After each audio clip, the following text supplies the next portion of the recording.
Enhorabuena por estar aquí, es lo primero que quiero deciros. Podéis ganar, no, lo que sea, pero eso es un simple papel.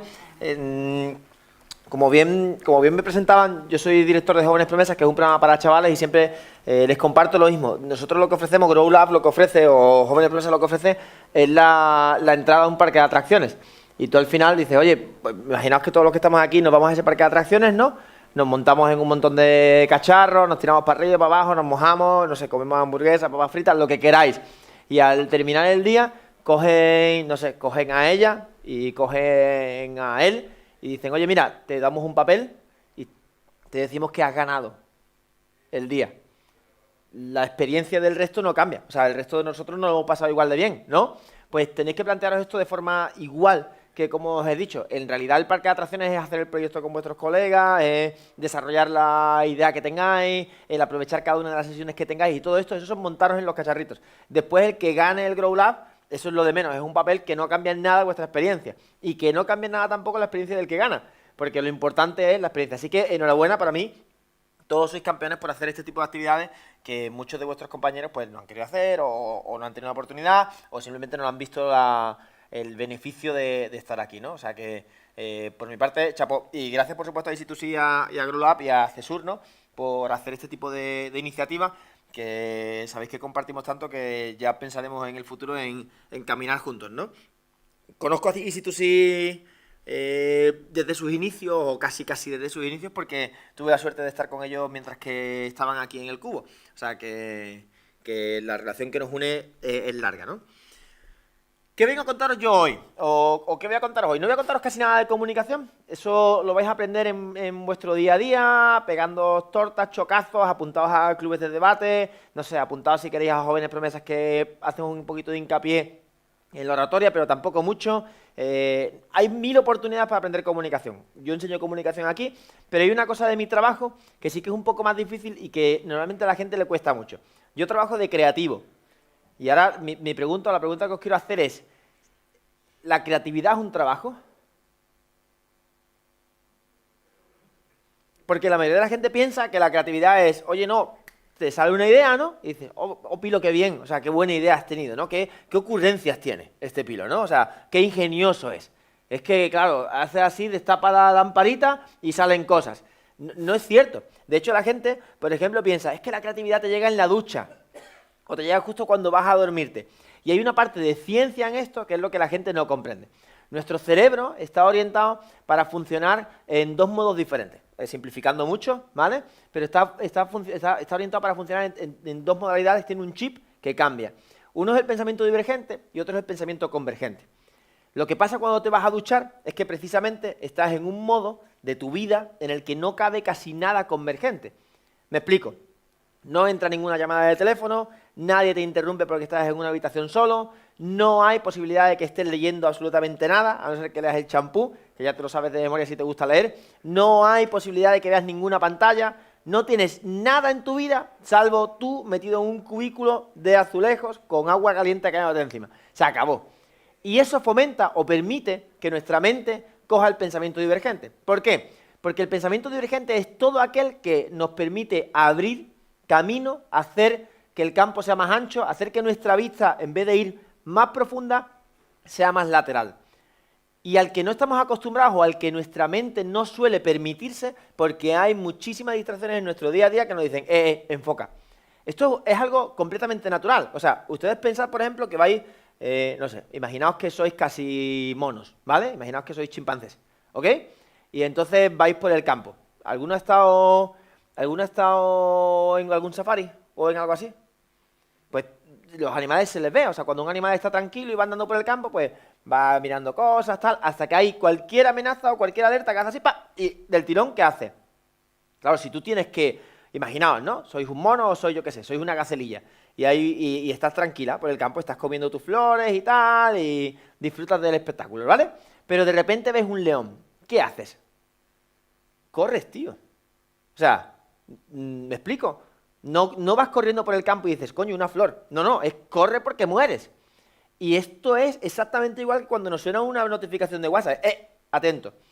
El pensamiento divergente necesita que nosotros estemos 100% centrados porque tarda en empezar a correr. Es decir, Cuando yo empiezo a tener creatividad, pasa un tiempo, que es un tiempo que se llama tiempo de adaptación, que pasa en casi todas las tareas, pero en el pensamiento divergente es más, que si yo estoy interrumpiendo mi cerebro cada 5 minutos, ¿sabéis qué es lo que pasa? Que nunca termino de arrancar. Es como si en una bici me ponen un plato muy duro y cada vez que intento dar una pedalada y me paro, nunca termino de coger carrerilla. Y si freno o me paro del todo, hasta que vuelva a coger carrerilla, pasa un tiempo. ¿Entendéis? Esto es lo que nos pasa. Y no estamos acostumbrados a entrenar este pensamiento divergente. ¿Ok? Entonces, cuando estáis en la ducha, tenéis esta posibilidad, y por eso en las ideas hay. Pero la buena noticia que tengo para daros es que esto se entrena. Igual que se entrena el pensamiento convergente, que es la concentración, el enfoque. Y los dos son tremendamente útiles para la vida. Los dos. Tanto el divergente como el convergente. Pero sin un buen pensamiento divergente, jamás vais a poder tener creatividad. ¿Ok? Ahora bien, ¿cómo entrenamos este pensamiento divergente? ¿A alguien se le ocurre? Duchándonos mucho.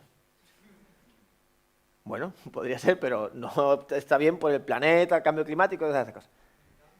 ¿Cómo? La meditación es una buena técnica, pero no de pensamiento divergente, porque la meditación lo que busca precisamente es eliminar cualquier tipo de... Depende del momento, pero lo que intenta es concentrarse mucho en ciertos elementos, o en todos los elementos, pero busca la concentración plena. Muchas veces... Fijaos si el pensamiento divergente está mal visto, que cuando alguien empieza a tener pensamiento divergente se le dice, ya estás divagando, tío. Como si el divagar fuese algo malo. Pero el divagar muchas veces es algo bueno, porque el que divaga encuentra. ¿Entendéis lo que quiero decir? Bien, os voy a proponer un par de técnicas, 2 o 3, que son súper sencillas para entrenar este pensamiento divergente y para entender mucho mejor el problema. No solamente para los retos que vais a hacer, sino para cualquier otra cosa. Cuando estas técnicas se hacen un montón de veces, ya es como... Bueno, es que todavía no conducís, pero cuando conduzcáis va a pasar una cosa, que es que, por ejemplo, os montáis al salir del trabajo... Algunos sí conducen, no se ríen, ¿no? Cuando conduzcáis va a pasar una cosa, que vais a salir del trabajo y vais a decir, voy a ir a comprar no sé qué. Y entonces vais a poner la radio, vais a pensar en vuestros problemas, vais a arrancar el coche, vais a andar tal cual, y al final vais a llegar a vuestra casa. Y dices, hostia, yo quería ir a comprar, pero de repente has llegado a tu casa. ¿Por qué? Porque tu mente automáticamente está ya en modo conductivo. Pues esto va a pasar con el pensamiento divergente si lo entrenáis. Es decir, cuando yo me enfrento a un problema, no es que sea muy creativo, y es que diga, oh, es que qué ingenioso, qué listo es. No, no soy más listo que nadie, soy igual de listo que todo el mundo. Lo único es que digo, vale, estoy enfrentándome a un problema, analízalo con las herramientas que ya tienes. Ni siquiera lo pienso, porque me sale solo. Es como cuando a ti te enseñan a montar en bici. Cuando tú coges una bicicleta y dices, venga, vamos, piensas en, tengo que darle a este pie un poco para adelante, pero este no tengo que hacer fuerza con él. Y a su vez tengo que intentar mantener la verticalidad. Y el manillar lo tengo que mantener recto al principio, pero no muy recto, sino que tengo un poco de holgura porque si no me caigo. Y cuando este pie llega al fondo, entonces este tiene que empezar a hacer fuerza y este dejar de hacerla. Y además me viene una señora por ahí, y un balón de un niño, y hay un semáforo. Sería imposible montar en bicicleta. Pensar la cantidad de cosas que uno tiene que pensar cada vez que da una pedalada de bicicleta.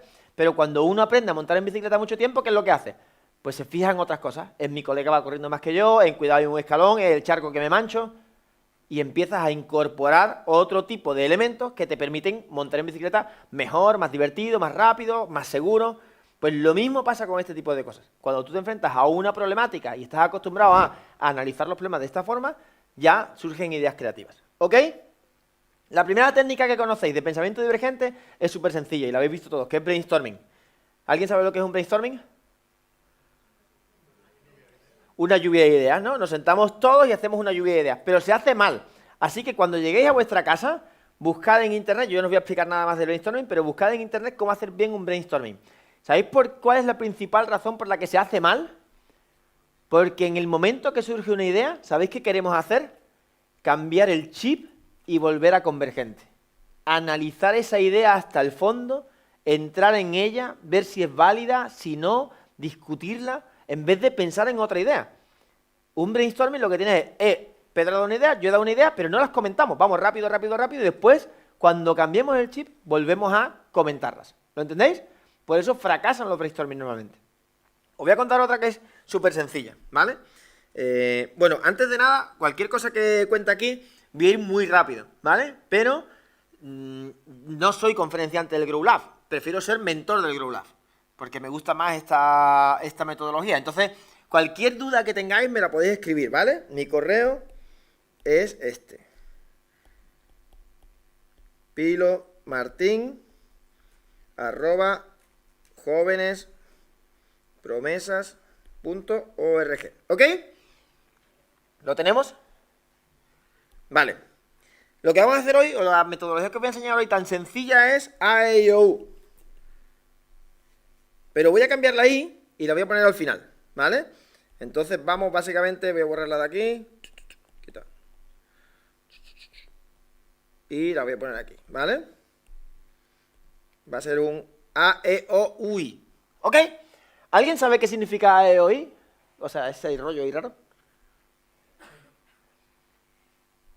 Vamos a hacerlo de otra forma. Os lo voy a contar antes de otra forma. Olvidaos de esto, ¿vale? Vamos a cambiar la educación hoy aquí, en media hora. Lo que ha intentado hacer todo el mundo en meses, en semanas, en años, nosotros, estudiantes de cuarto, tercero, primero de bachillerato, ciclo formativo, grado superior, lo que sea, vamos a cambiar la educación en media hora. Lo vamos a hacer todo, ¿vale? Lo vamos a hacer por grupos. O sea, juntaos los que estéis en la fila y tal, y vamos a empezar por grupos. Y voy a ponerlo un poquito más complicado incluso. Vamos a cambiar la educación cambiando el pupitre. Solo el pupitre. Hostias, esto me diréis. Es imposible, tío. En media hora no podemos. ¿A alguien se le ocurre alguna idea? ¿Sois tontos? No, no tenéis la herramienta. Entonces ahora vuelvo a lo que os decía, ¿vale? Vamos a utilizar A-E-O-U-I para cambiar la educación cambiando un pupitre. Me da igual, podemos cambiar más cosas, ¿vale? Pero vamos a ver cómo desde un pupitre podemos sacar un montón de ideas que ni nos imaginábamos que estaban en nuestra cabeza y podemos analizar la educación de una forma súper rápida y súper certera, ¿ok? Vamos a hacerlo paso a paso.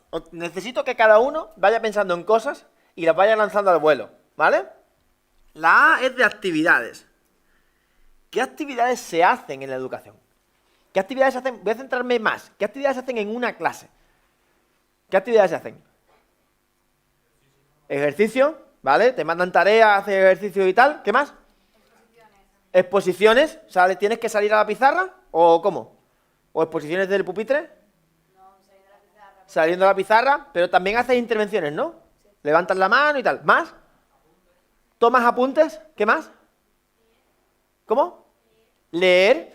Fijaos, hay una cosa que es importante. ¿Cómo se tomaban apuntes antes? Por escrito. ¿Pero por escrito cómo? Necesitabas un cuaderno, ¿no? Ibas cambiando las hojas, tal. ¿Cómo estoy tomando yo apuntes? ¿Y esto cuánto tiempo tardará en llegar a los colegios? ¿Esto es tecnología? ¿La desconocíais? ¿No la desconocíais? ¿Alguien la usa? ¿Ya hay gente que la usa? ¿Cuánto tardará en llegar a todos los colegios? A las escuelas, a los institutos. Muy poco. Con lo cual esto va a cambiar. Más cosas que se hagan en el aula. Más actividades que se hagan en el aula. Exámenes. ¿Vale? No nos gustan, pero nos examinan. Más cosas que se hacen en el aula. Es increíble, profes, anotaos esto, porque todavía nadie ha dicho que se explica. Con lo cual, imaginaos el nivel en el que estáis de prioridad, ¿vale? Más cosas que se hagan en el aula, venga. Se socializa, es verdad. O sea, ¿tú en el aula haces amigos? ¿Y normalmente quién es tu mejor amigo? ¿O quién se convierte en tu mejor amigo? El tío que está al lado tuyo o la tía que está al lado tuya, ¿no? ¿Por qué el que está al lado tuya? ¿Cómo se sienta la gente? Y se socializa, no solamente se socializa, profes, ¿qué se hace? Se habla, ¿no? Que es como, qué incómodo, ¿cuánto habla? Pero sin embargo, profe, cuando queremos que habléis, no habláis, ¿no? Bueno, esto también es un problema, ¿vale? Más cosas que se hagan en el aula. ¿Se comprende? Os digo yo otra, para cambiar completamente el mindset. Se limpia. Hay un señor o una señora que viene al final de la clase y la limpia.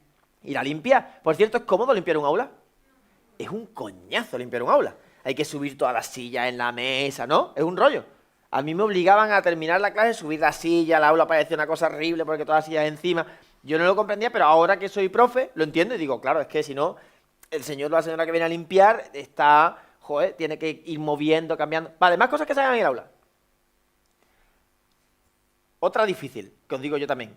Las reuniones de padres, ¿dónde se hacen? en el aula. ¿Habéis ido alguna vez a alguna reunión de padres en el aula? Es súper ridículo, ¿no? Veía a todos los padres ahí sentados en sillitas ridículas, ¿no? Como muy encogidos. Más cosas que se hagan en el aula. ¿Se guardan cosas en el aula? ¿No? ¿Sí? No, sí. Hay dudas, ¿no? ¿Vale? Más actividades que se hagan en el aula, venga. ¿Alguna más? Vamos a exprimirnos un poco más la cabeza. ¿Cuál? ¿Putaditas? Ajá, bueno, dicen ahí, novatadas, ya el bullying cada vez se hace menos, pero bueno, sí, se hace bullying. O sea, se hace bullying. Más cosas que se hacen en el aula. Aquí no estamos valorando si es bueno o es malo. Estamos diciendo solamente cosas que se hagan en el aula. Y en el aula, pues, desgraciadamente hay bullying. Más cosas que se hagan en el aula. Más actividades. Se hacen descansos en el aula también. De hecho, cuando llueve os quedáis muchas veces en el aula, ¿no? O salís a algún sitio por ahí cerca, pero hay veces que sí. ¿Ok? ¿Más cosas que se hagan en el aula? Te ponen partes. ¿Vale? Te ponen partes, ¿vale? Se pregunta, ¿no? Se levanta la mano y se pregunta, como he dicho antes. Ok, tenemos en la cabeza un montón de actividades que se hacen en el aula, ¿vale? Lo suyo sería que las hubiésemos apuntado todas y que las tuviésemos en un listado para ahora después ver cómo podemos relacionar esas actividades con otras cosas. Vamos al siguiente paso. ¿Cuál es el entorno del aula? ¿Cuál es el entorno del aula? ¿Dónde está un aula? ¿Está en un colegio? ¿Pero solo está en un colegio? En un barrio, en un pueblo, en una ciudad. Cambia el aula si está en un pueblo, si está en una ciudad, si está en un barrio diferente, un barrio otro, ¿vale? No es lo mismo un aula, y esto es así, que esté en el polígono sur a un aula que esté en Los Remedios, porque el nivel adquisitivo es diferente, porque el riesgo de exclusión es diferente, porque los problemas son diferentes, ¿vale? Más cosas. ¿Qué más entorno tiene? Al lado del aula que suele haber siempre. Otro aula, ¿vale? Esto es importante porque ahora después veremos qué pasa con este otro aula. Más cosas. ¿Qué suele haber al lado de esas dos aulas? ¿El qué? ¿Un qué? Otra aula, pero aparte de más aulas, ¿qué más? Un pasillo, un baño, la cafetería. ¿Qué más suele haber? Despacho de algún profe, de algún director, de lo que sea, de alguna directora. Un patio, ¿no? Que nadie me dice el patio, coño, pero nos gusta salir al patio. Más cosas. A lo mejor han cambiado los coles y ya no hay patio. La sala de profesores, vale, muy bien. Y vamos a buscar el entorno del aula que no sea el físico, que no sea el entorno que se pueda tocar. ¿Cuál es el entorno que rodea al aula? El trabajo, la presión, ¿no? De los padres, la presión de quién más. Del profesor. ¿Pero creéis que el profesor solamente tiene presión hacia vosotros? Hacia ellos también. Y muchas veces no las vemos. ¿Qué más presión hay? La tuya propia, ¿vale? Ok, estamos empezando a entender un montón de cosas. Sigo, ¿vale? Pasamos de entorno. Objetos. Este es muy fácil. ¿Qué objetos hay en un aula? Sillas, pizarras, libros. ¿Qué más? iPads, ordenadores. Por cierto, fijaos, lo tonto que es esto, ¿eh? Pero ¿alguien se dio cuenta de que en el aula iba a haber ordenadores? ¿Cuántas aulas de las vuestras tienen enchufes cómodos? Algunas que están preparadas, pero muchas todavía no están preparadas. Porque cuando se pensaron esto, cuando hicieron el aula, no pensaban que iba a haber ordenadores. No pensaban que nadie se iba a poder enchufar. ¿Vale? ¿Qué más hay? Hay un estuche, ¿no? ¿Qué más cosas hay? Comida, ¿vale? Comida, lápices, ¿qué más? Papelera, pizarra, ¿no? Cuadros, un montón de objetos. Vale, perfecto, ok. ¿Y qué usuarios hay? ¿Qué usuarios usan ese aula? Los alumnos, los profesores, ¿qué más? Los padres, la limpiadora o el limpiador, ¿qué más? La directora, ¿qué más? La gente que viene a visitarla, que viene a dar una conferencia, o que viene a dar una clase, o lo que sea, ¿quién más? Los vecinos del barrio, si en algún momento se quieren reunir, ¿quién más? Incluso cuando queremos hacer una votación o cuando queremos elegir un presidente o una presidenta, se utiliza el aula para eso, ¿vale? Todos esos son usuarios. Y ahora voy a la última, que es la más divertida. Que es, ok, tenemos un montón de cosas aquí. ¿Cómo interaccionan entre ellas? Y vamos a buscar interacciones. Primera interacción, os la digo yo, que es súper fácil. Profesor-alumno. Hay una interacción que es el profesor hacia el alumno. Más interacciones. Alumno-profesor, ¿no? ¿Vale? ¿Cómo se relaciona el alumno con el profesor? ¿Levanta la mano, no? ¿O por las notas? ¿O cómo? El que no pregunta, pues se relaciona... Oye, ¿creéis que los gestos es una buena interacción profesor-alumno? ¿Existe? Cuando eres profe te das cuenta de que alguien no está entendiendo algo solamente con la cara que pone. O que le caes mal porque le has puesto una mala nota a alguien solamente con la cara que pone, ¿vale? Ok, más interacciones que existan. Profesor-alumno está claro. Más interacciones que existan. Alumno-alumno. ¿Y qué interacción es esa? Hablar, pero ¿está permitida? Hostias, esto es un debate interesante, ¿eh? ¿Creéis que la interacción alumno-alumno debería estar permitida? ¿Y por qué entonces está tan prohibido hablar entre vosotros? Porque distraéis. Claro, pero es que fijaos, ¿cómo tenéis que la clase, qué margen te da para la interacción alumno-alumno? Ninguna. De hecho, cuando uno de vosotros levanta la mano o expone sin salir de su pupitre, ¿el resto de alumnos lo ven? O sea, si yo estoy en primera fila, levanto la mano y pregunto algo, ¿el de atrás se entera? Depende. De hecho, si el profe o la profe es bueno, lo que va a hacer es que va a repetir la pregunta, si no se ha enterado el público. Pero ¿está pensado para que tú puedas verle la cara a todos tus compañeros? ¿Tus compañeros importan? ¿Y por qué para la clase no importan? Amigo, ¿eh? Ojo, ¿eh? Hemos llegado a un punto radical de cambio de la educación. Tus compañeros te enseñan tanto como te puede enseñar el profesor. ¿La clase está pensada para eso? No. Vamos a ver otra interacción, porque hemos dicho, vale, interacción alumno-alumno es un fracaso, pero voy a ir a mi objeto y voy a empezar a meteros una interacción que antes no estaba dicha. Hemos dicho interacciones entre usuarios, ¿vale? Que es muy típico, usuario con usuario. Pues interacción alumno-limpiador, por ejemplo, si le deja la pizarra sucia, o interacción director-profesor, o interacción, lo que sea. Todas las que os ocurran. Todos los usuarios que os hemos puesto aquí se cruzan en algún momento, entre ellos. Pero, ¿se cruzan los objetos con los usuarios? Vale, venga, vamos a ver interacciones. ¿Interacciones alumno con qué? Alumno con la pizarra digital, ¿vale? ¿Cuántos usáis la pizarra digital? Vale, buen índice, ¿vale? Ok, alumno con la pizarra. Bien, ¿qué más?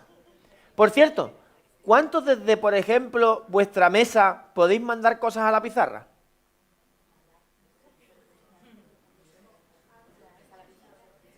Ya empieza a ser menos. ¿Y eso es tan difícil? Porque, mira lo que estoy haciendo, mando cosas.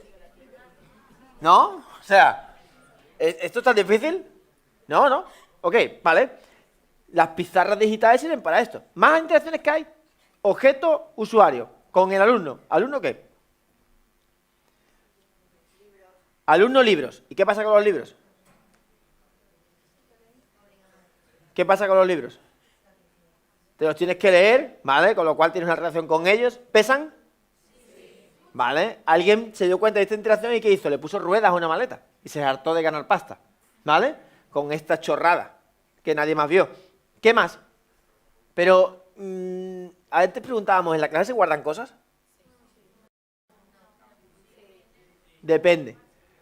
¿Deberíamos tener un espacio en la clase para guardar nuestras cosas?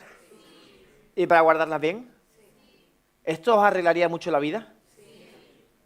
Profes, están empezando a pensar cosas. Vale, más cosas que saquemos. Más interacciones alumno-objeto. ¿Qué más objetos puede haber? Un boli. ¿Vale? Se te puede explotar en la mano, ¿no? Puedes pintar, puedes ser zurdo y liarla porque vas manchando todo el papel siempre. No están pensados para nosotros. Os voy a poner la interacción que dijimos al principio. Alumno-mesa. ¿Cómo es? ¿Es buena o no? ¿La mesa para qué sirve? Para apoyarse. ¿Es cómoda para estudiar? ¿Es cómoda para hacer la tarea? No, ¿por qué? Es muy pequeña para algunas cosas, ¿no? Porque, de hecho, voy a pasar a la siguiente interacción, que esto es más divertida. Hemos dicho que los usuarios pueden interactuar con los usuarios, que los objetos pueden interactuar con los usuarios, pero ¿los objetos interactúan entre sí? Venga, vamos a buscar interacciones de objetos. ¿Mesa con qué? Mesa con silla. ¿Está bien? Bueno, hay clases que son horribles, no sé si las tenéis todavía, que son mesa con silla pegada. Esto, algunos de vosotros todavía no lo habéis vivido, gracias a Dios, pero era una de las mayores torturas, o sea, un elemento de tortura de la Inquisición era mesa-silla pegada. O sea, porque no puedes ni moverte ni hacer esto que, por ejemplo, interacción alumno-silla. ¿Qué hace el alumno con la silla? Se echa para atrás. ¿Por qué te echas para atrás? Porque es más cómodo. Y si le pusiésemos un respaldo que se moviese, o sea, tan malo es para la disciplina que un alumno se pueda echar un poco para atrás. No. Es que el alumno lo va a hacer. O sea, va a hackearme la silla, ¿vale? Va a convertir la silla en una silla de 2 patas bueno, yo era especialista hasta que un día me pegué una torta increíble en clase y entonces ya se me quitaron todas las ganas, claro, porque la mofa fue grande, ¿vale? Pero bueno, a lo que voy, ¿esa silla es cómoda? No. O sea, si os obliga a poneros así, es que estás convirtiendo una silla que estaba pensada para estar a 4 patas en algo diferente porque no es cómoda. Vuelvo a objeto usuario.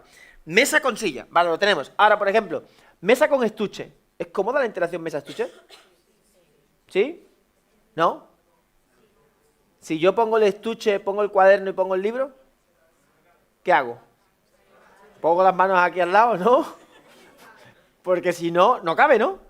De hecho, bueno, yo no sé cómo serán los estuches ahora. En mi época la moda eran los estuches estos. Supongo que seguirá siendo igual porque tenéis que tener 787 colores para poder estudiar. Si no, no podéis estudiar, ¿vale? Y entonces los estuches tienen que ser una cosa como una maleta de Ryanair, ¿sabes? Casi. ¿Lo entendéis? Ese estuche no cabe bien en la mesa. La mesa podría tener ganchitos para colgar cosas. ¿Algunas las tienen? Pero otras no. Ok, vale. Más interacciones. ¿Mesa con qué? ¿Qué?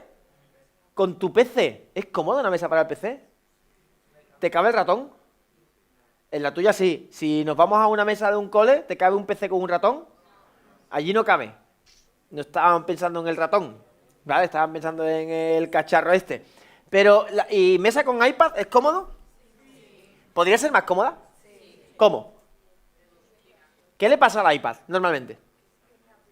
Que está plano. ¿Y entonces qué necesito? Que la mesa, fijaos, esté un poco inclinada. Esto es guay, ¿eh? Pero además, ¿qué le pasa al iPad normalmente? ¿Qué necesita el iPad? Aparte de un apoyador, ¿qué necesita también? Batería, ¿vale? Entonces, ¿qué podría hacer con la mesa? Tener un enchufe, o mejor aún, fijaos, vamos a inventar una cosa que ya sí que nos vamos a hacer ricos del todo. ¿Sabéis que estos cacharros se pueden cargar con inalámbrico, no? Con un cargadorcito que vale muy barato, que es inalámbrico, ¿no? Y si hago un boquete en la mesa con un taladro, mañana, os vais le pedís el taladro a vuestro padre o vuestra madre, y os vais allí y le hacéis, y le taladráis, y le ponéis el cacharro este, y decís, me he tuneado la mesa, tío. Cada vez que yo apoyo el iPad en la mesa se está cargando. ¿Eso no sería increíble? Y coño, si es tan fácil, ¿por qué nadie lo hace? Hacedlo vosotros. Más cosas. Sigo, con la mesa. Voy a volver a una interacción usuario-mesa, para que veáis lo importante que es. ¿El profesor o la profesora interactúa con vuestra mesa? ¿Cómo? Se apoya y se acerca. O sea, el profesor hay una de las acciones que tiene que es corregir, ¿no? Ayudar, hacer algo. Ahora, ¿qué es lo que pasa cuando un profesor se acerca a vuestra mesa? Os lo digo yo. Hay 2 opciones. O que yo le ponga el culo en la cara a vuestro compañero de al lado, ¿vale? Y le dé, porque los pasillos son muy estrechos, o que me humille y me arrodille, ¿vale? Yo soy de arrodillarme en el suelo. Porque claro, si voy a estar mucho tiempo es un rollo, o sea, no llego bien. Entonces tengo que arrodillarme al lado y ponerme a escribir. O sea, las mesas son un coñazo. ¿Por qué no hacen las mesas un poco más altas? Si yo voy a estar de pie y sé que tengo que estar de pie porque tengo que ir de mesa en mesa, ¿por qué no me hacen la mesa un poquito más alta? A vosotros os da igual porque la silla la ponemos un poquito más alta, ya está, ¿no? Estamos todo el mundo cómodo. Pero es que, ¿sabéis lo que pasaba? Que había un pensamiento de que el profesor era casi Dios y tenía su tarima y estaba alejado y todo el mundo me miraba a mí y todo el mundo estaba pendiente de mí y yo no tenía que acercarme a los mortales que está cambiando, ¿entendéis? Y sin embargo el mobiliario no. Y el mobiliario es un freno para que profesores carcas y profesoras carcas sigan escudándose y apoyándose en eso. Si cambio la mesa, obligo a esos profesores a cambiar. ¿Lo seguimos? Pero vamos a seguir más interacciones. ¿Mesa con qué? Mesa con más objetos. Lo habéis dicho al principio. Bueno, mesa libre está bien, pero hay otro que es increíble, que funciona fatal. Mesa-mesa. ¿Mesa-mesa funciona bien? Funciona fatal. ¿Habéis intentado hacer grupos de 4? ¿Dónde te pones? ¿En el lado de las patas o en el lado largo o en el lado corto? ¿Cómo lo haces? ¿O habéis intentado esto que ya sí que es un desastre, que es, vamos a hacer todos un círculo? O hacer un examen. Vamos a mover las mesas. ¿No es un rollo? Las mesas no se podrían recoger mejor, plegar, cambiar. O de hecho, ¿se puede hacer un círculo en una clase con mesas cuadradas? Entonces, ¿podéis veros las caras todos? Si hacemos un cuadrado chungo, donde pierdo espacio. ¿No? ¿Lo entendemos? Pero las mesas son incómodas, me tengo que volver para atrás, no funciona. Entonces, la interacción mesa a mesa también condiciona muchísimo la clase. Fijaos, y terminamos con esto. De todas las cosas que hemos dicho, a lo mejor 15, 20 son buenas ideas. Y han salido en, ¿cuánto? 20 minutos llevamos, más o menos. Se tarda muy poco. Al principio, cuando pregunté cómo cambiamos la educación con una mesa, ninguno me dio una respuesta, porque yo tampoco la habría dado. Porque es imposible llegar a entender esto sin analizarlo paso por paso. Si conozco los pasos es muy fácil, es súper sencillo. Voy siguiendo, voy mirando, podré mirar más o menos. Alguien podrá tener más habilidad o menos y no llegará a lo mejor a decir, hostia, es que yo no había pensado que un votante es un usuario de una clase. Vale, puede ser que se te escape eso, pero conforme lo hagas 3, 4 veces, serás capaz de ver más. Aunque veas poco, vas a ser capaz de ver lo suficiente como para tener respuestas mucho más creativas. Con lo cual, la creatividad no es un proceso de chispa, sino es un proceso de trabajo. Es, vamos a sentarnos, vamos a seguir unos pasos, vamos a dedicarle el tiempo que necesitamos y lo sacamos. Y esto es el chip que quiero que cambiéis. Quiero que penséis que la creatividad es algo que se entrena y que se trabaja. No es algo que sea, del tirón. Voy a haceros otro ejercicio para que lo veamos. Este de ahí, os lo quedáis, ¿vale? Pero voy a haceros uno muy divertido que se llama shadowing. ¿Alguien sabe qué va a pasar con los coches en 20 años? Espera, vamos a hablar todo. Van a ser todos eléctricos, ¿no? Eléctricos. No carretera, esto está guay. Más. Autónomos. ¿Se conducen solos? ¿Cuánto costará un coche en 20 años? ¿El doble? ¿O el triple? ¿Menos? ¿Cuántos de aquí tendréis un coche en 20 años?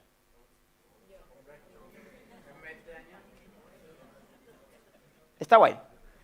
¿Vale? Hay una respuesta interesante ahí. Vamos a hacer una cosa. Vamos a hacer la historia de Pilo, ¿vale? Entonces, este es Pilo.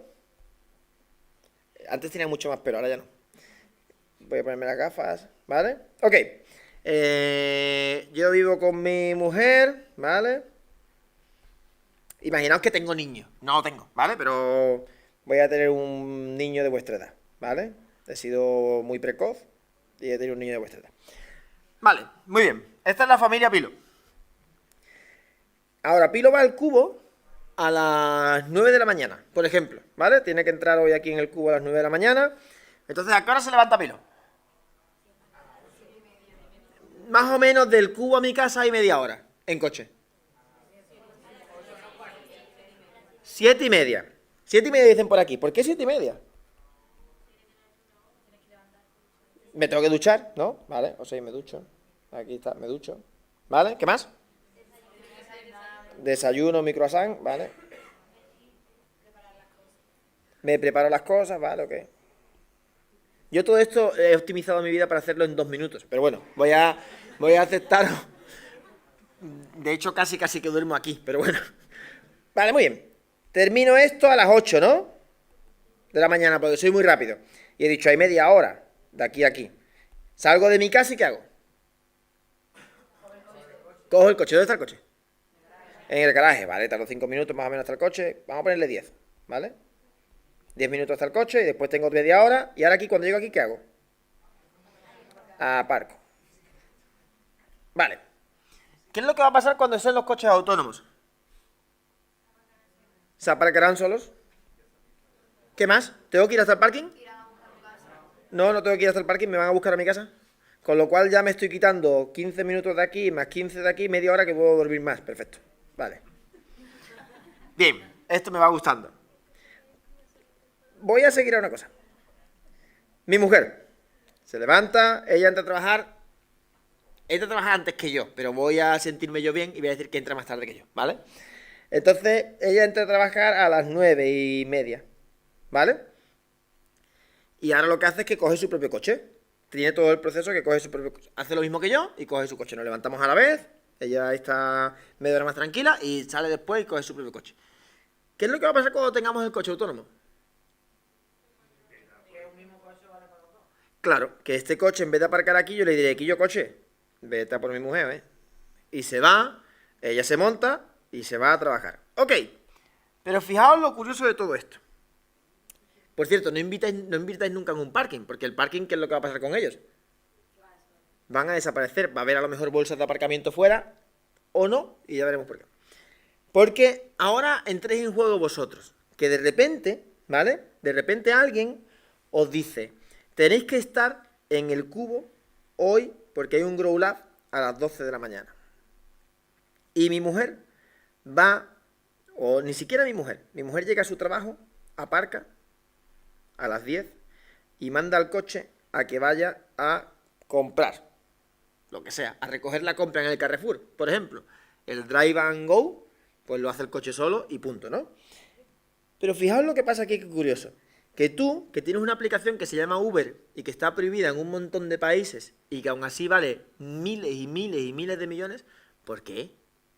Si está prohibida en un montón de países, ¿por qué vale tanto dinero?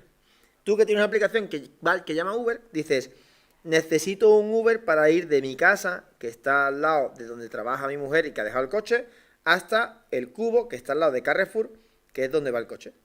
Y entonces este coche, que es inteligente y que abre las puertas con un móvil, dice, yo te llevo, picha, por un eurito.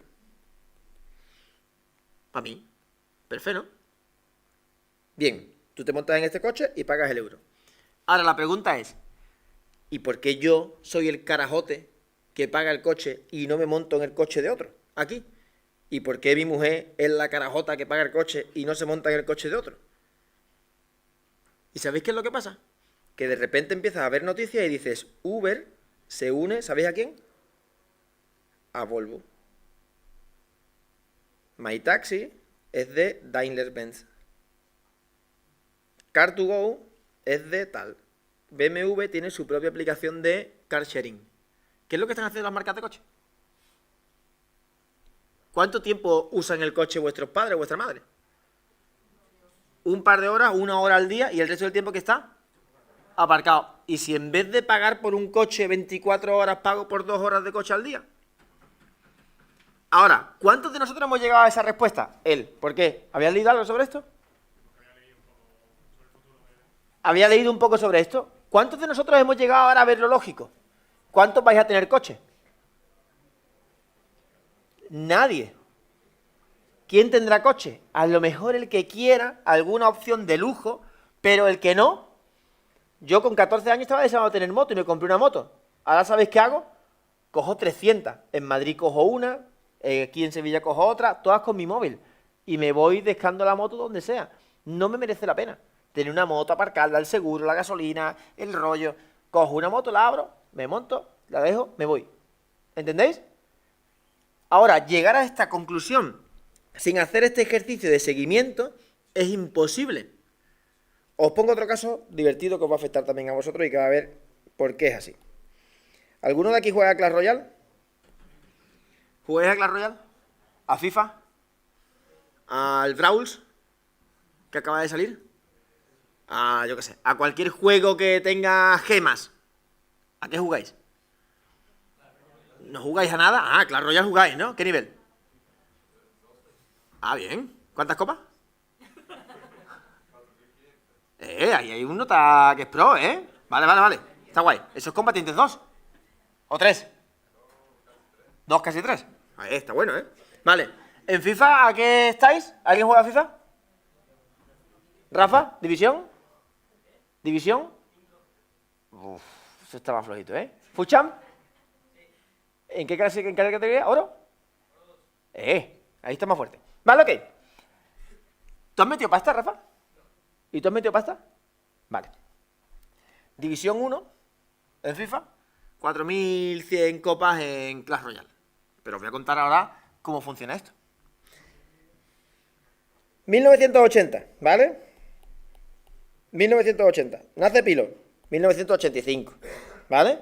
Nace Pilo. Y se compra... Bueno, se compra. En Los Reyes, con 7 8 años, pide su primera consola. Una Mega Drive, bueno, no una Atari, pero la Mega Drive es la primera que disfruté de verdad. La Atari era para mi padre. Con 2 juegos, 2 cartuchos, que costaban 12.000 pesetas. Lo que viene siendo hoy unos 70 euros, más o menos, ¿vale? Ok. ¿Quién compra esta consola? ¿La compro yo? ¿Quién me la compra? Mi padre. Vale, pero ¿qué convierte? Convierte al pequeño Pilo, que tenía mucho pelo, en un jugador de videojuegos, ¿vale? Vamos avanzando hasta que llega un momento en el que hay una revolución en el mundo de las consolas, porque tú aquí, el pequeño Pilo se juntaba con su amigo Bernardo, un poquito más alto que él, y jugaban los dos en un sofá al Street Fighter, ¿vale? ¿Qué es lo que pasaba cuando Bernardo venía a mi casa a jugar al Street Fighter? Que me picaba, pero ¿había posibilidad de picarse? ¿Quién tenía la consola? Yo. Con lo cual, ¿cuántas posibilidades hay de que Bernardo me ganase a mi juego en mi casa? Pocas. ¿La posibilidad de paliza cuántas eran? Muchas. Pero claro, si yo le metía un palizón gordo a Bernardo, ¿qué es lo que pasaba? Que no jugaba más. Entonces, el rollo era jugar como para sí, pero no. Y el otro lo sabía y entonces te intentaba ganar en ese tira y afloja para humillarte porque te había ganado en tu casa y tú aceptabas ese reto, ¿no? Entonces tú te cogías el muñeco peor, cosas así. Vale. No podías humillar a tu rival hasta que hay una revolución, que es, llega Internet, ¿y qué es lo que pasa con Bernardo? Que no es que juegue de su casa, es que sustituye a Bernardo por 1.000.000 de chinos. Y si un chino se enfada, ¿sabéis qué pasa? Que tengo otro. Hay un montón, lo que tú quieras. Y además esos chinos tienen el juego, con lo cual te lo va a poner un poquito más difícil. Vale, bien. Entonces, fijaos, de hecho los juegos de consola empiezan a dejar de soportar el multiplayer en local. Soportan el multiplayer en red, pero ya, si yo por ejemplo quiero jugar al Call of Duty con mi hermano, tengo que comprar 2 PlayStation, 2 televisores y 2 Call of Duty para jugar juntos en la misma partida, los dos conectados por internet, uno enfrente del otro, como carajotes, ¿vale? Con 2 aparatos, porque las consolas ya no dejan poner pantalla partida ni nada de eso, porque saben que ahí no está su negocio. Aquí el negocio que era vender videojuegos, ¿vale? El cartón, el cacharro. Aquí el negocio ¿cuál es? La competición, que tú le ganes al chino. Y ahora pasa lo siguiente. Yo, aquí era un jovencito confuso con 10 años. Ok. ¿Ahora cuántos tengo? 32. 33. Bueno, se queda 32. Ya está. ¿Qué es lo que me pasa a mí? Que compito con Rafa, que tiene ¿cuántos años? 15. Vale, 15. Ok. ¿Rafa qué tiene? ¿Rafa qué tiene? ¿Qué recurso tiene Rafa para poderme ganar? Mucho tiempo. Me va a ganar, sí o sí, porque juega más al FIFA. ¿Qué es lo que yo tengo más que Rafa? Pasta. Dinero. Entonces, fijaos lo curioso de esto. Yo que tengo 32 años y que soy un jugador y que empiezo a poderme permitir estos juegos, ¿qué es lo que me ofrecen? Dice, tío, tú puedes competir y puedes ganar por una, invirtiendo muchísimo tiempo, o dos, compensando el tiempo que dejas de invertir por dinero. Entonces, ¿qué es lo que hago? Pues voy a dar una clase, un máster, y mis alumnos que tienen 4.500 copas en Clash Royale me pican y dicen que tú me vas a ganar lo que he ganado en este máster más gemas. A tomar por culo. Me sale más rentable pagar por gemas que echar las horas, porque yo echo la cuenta y digo, tío, lo que gano la hora, si en vez de... Para comprar a Cristiano Ronaldo, creo que tienes que jugar, no sé si son 400 o 500 horas. 400 o 500 horas de mi trabajo vale tanto como para que me toquen el sobre seguro. O sea, con lo cual tú echas la cuenta y dices, soy inteligente, digo, no, yo no voy a echar tanto de tiempo a esto para ganar 4.500 copas, venga, cofres aquí, del tirón. ¿Qué me gasto? ¿200 euros? Bueno, pues ya está, compito con el chino y le gano. Y eso es una satisfacción. Y esto es lo que han hecho las casas de videojuegos para darse cuenta de que en realidad ellos no tienen que vender cartones, sino que tienen que vender el sistema competitivo. Porque en realidad quien le va a dar dinero ya no son los padres, sino son los niños que han crecido. Pero si no hubiesen seguido y no me hubiesen hecho un shadowing a mí y hubiesen visto cómo va evolucionando el pequeño Pilo hasta que tiene 32 años, no se hubiesen dado cuenta de esto. Por eso los modelos que van a chavales pequeños a que la compra son los padres no ganan tanto dinero como los Fortnite, los Clash Royale, los modelos donde siguen jugando personas adultas, pero que se pican y que tienen dinero. ¿Entendéis? Este análisis es imposible de ver si no sigues toda la trayectoria, si no sigues la secuencia lógica. Pero si utilizas una técnica que se llama Journey, que es básicamente esto, darse cuenta de cuál es el viaje que hace este usuario hasta que llega aquí, te das cuenta del tirón. Si no lo haces, no te das cuenta. ¿Ok? Resumo. Resumo.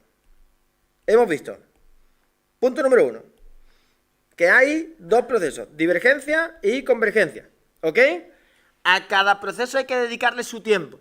Y si estás en un proceso divergente, que alguien sea el pesado del grupo que diga, tío, no analices, tío, no juzgues, tío, no evalúes.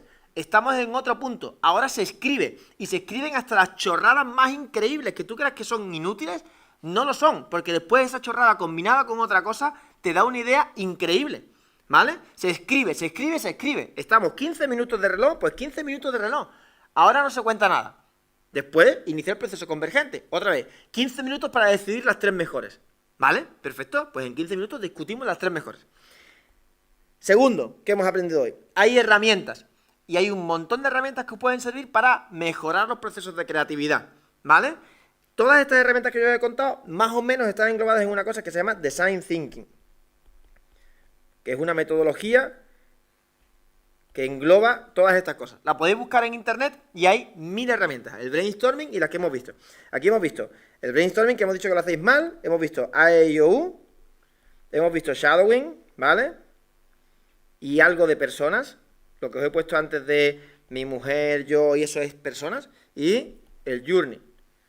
Me da igual las que utilicéis. Id a casa y entenderlas. Pero sobre todo entender lo que hay detrás de esto. Detrás de esto lo que hay es, si tú observas y comprendes, es decir, ves los datos, ¿en qué idioma escribo, no? Ves los datos y ves y comprendes a las personas y tienes un análisis empático, empírico, ¿vale? Y empático. Con estas herramientas eres capaz de idear mucho más rápido, mucho más creativamente y mejor. Así que cada vez que os enfrentéis a un problema, pensad, ¿cuáles son los datos que tengo que tener? ¿Cuáles son las variables que me faltan? ¿Cuáles son estas evidencias que existen y que son verdad? O sea, que son así, son un número. ¿Cuánta gente se gasta dinero hoy en día en cofres? ¿Sabéis cuánto factura Clash Royale al día? Buscadlo.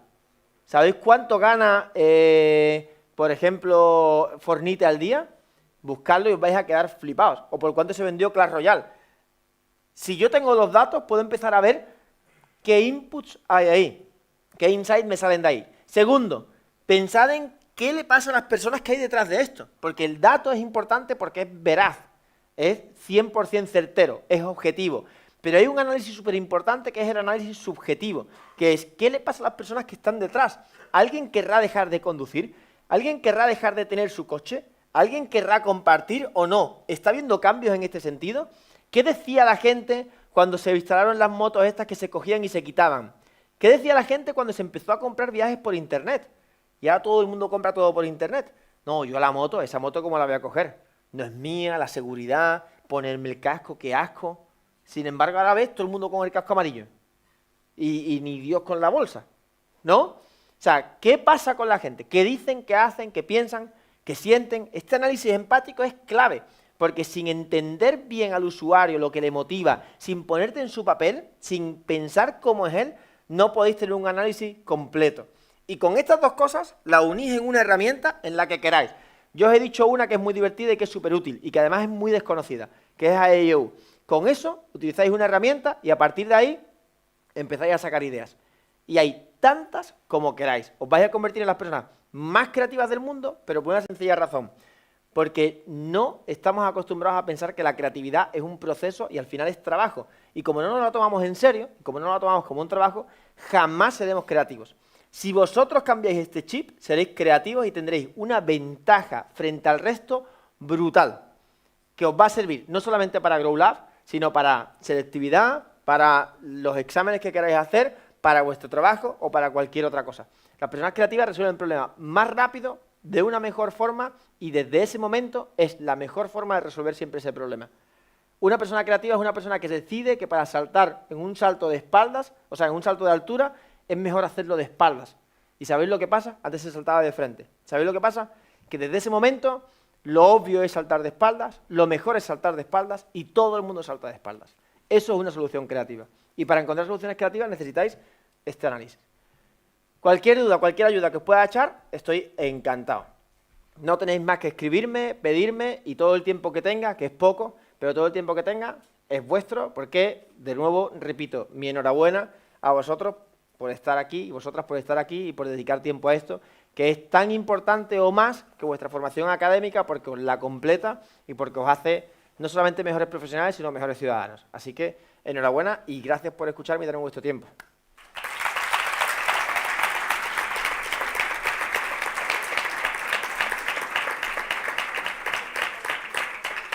Yo aquí puedo pintar un corazón, así, mira, qué bien.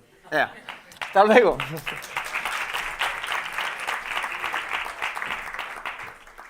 Bueno, no queremos irnos sin, por supuesto, darle las gracias a Pilo y le vamos a hacer una entrega de un pequeño detallito que hay, bueno, no es gran cosa, pero bueno, por lo menos para que lo pongas en... Este es el papel, la montaña rusa ya la he vivido con vosotros, ¿vale? Y no sé si por aquí están Nacho, JJ, creo que no. ¿No están? ¿No? Vale. Qué chulo. Que son, bueno, los que están aquí en el cubo, los que dirigen este cotarro de aquí del cubo. Y bueno, les queríamos dar también un pequeño detallito, ahora se lo haré llegar. Bueno, muchas gracias a todos. Si tenéis alguna pregunta o duda... Preguntas tenéis, eso, que me he despedido y no... Si queréis, si queréis preguntar cualquier cosa... debatir algo, porque el debate, ¿verdad? Sí. Así que, hombre, no, alguna pregunta tendréis, ¿no? Bueno, os cuento si queréis jóvenes promesas muy rápido, porque hay gente de bachillerato o de 17, 18 años que os podéis interesar y que os podéis apuntar. Cuando terminéis GrowLab, porque de hecho GrowLab, ¿cuándo termina? ¿En febrero? En mayo. Bueno, os va a coger simultáneo, pero no os quita mucho tiempo. De hecho, podéis aprovechar una cosa con otra. Jóvenes promesas, lo que hacemos con Jóvenes promesas es un programa educativo que destinamos a profesores, pero para que sus estudiantes hagan cosas de forma diferente. Entonces, básicamente, lo que nosotros proponemos es similar a lo que hace GrowLab, pero os damos un reto de futuro, que puede ser, pues yo qué sé, alimentación, inteligencia artificial, democracia, información, no sé, los que se os ocurran. Son retos globales, desigualdad. Os damos un reto global y os ofrecemos una metodología en la que decimos, tío, para tú resolver un reto y convertirte en un líder, que es lo que queremos, tienes que pensar, tienes que hablar y tienes que hacer. Esto lo hacemos durante 13 semanas y entonces lo que vamos haciendo con vosotros es que aquí termináis con una idea. Esta idea la debatís con un montón de gente del entorno, hacemos un torneo de debate, juntamos a todos los centros, hacemos unas jornadas de convivencia, en fin, la debatís, hay unos mentores que vienen y os la evalúan y dicen si está bien o si está mal, os la lleváis a vuestro centro y en el centro os ayudamos a prototiparla. La prototipáis y tenéis que actuar. Los centros que más actúen, los centros que más consigan cambiar el entorno de forma directa, son los que ganan.